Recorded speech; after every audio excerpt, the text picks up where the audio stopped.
Some people don't really move on. They learn to walk with their grief, like a scar that stopped bleeding but never truly healed. You see them smile, you hear them laugh.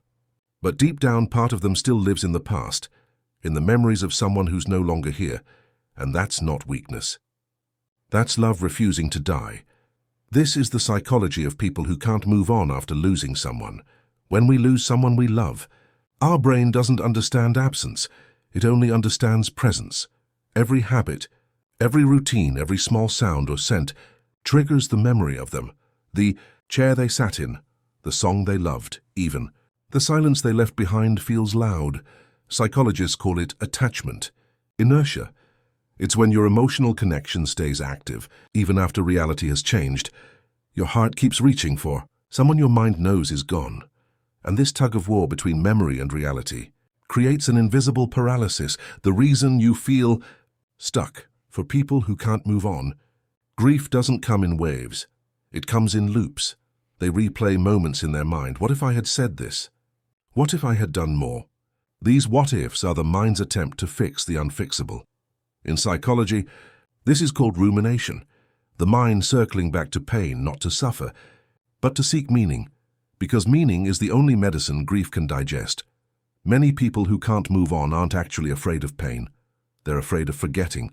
They fear that if the grief fades, the memories will too. So they hold on to the sadness as proof that the person mattered. Their tears become a form of loyalty. Their sorrow becomes love's last language. In a strange way, holding on makes them feel closer to the one they lost. But psychology tells us something beautiful. You don't lose connection when you let go of pain. You lose pain when you shift the connection. The bond remains, just softer, quieter, spiritual. Grief doesn't only take away a person, it takes away the version of you that existed with them. You lose your shared routines, your roles, your sense of purpose. That's why healing isn't about forgetting them. It's about finding out who you are without them. For many, this process feels like betrayal. But it's not. It's evolution. It's love learning a new shape. Healing from loss isn't like crossing a finish line. It's like learning to breathe in thinner air. You never stop missing them. You just grow strong enough to carry the weight differently. Some days the memories will still break you.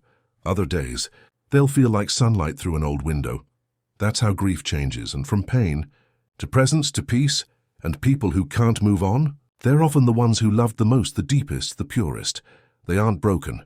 They're proof that love can outlive life itself. So if you're one of them, if your heart still lingers in the places where they used to stand, know this. You don't have to move on. You just have to move forward. Because love doesn't end when a person leaves, it simply changes where it lives.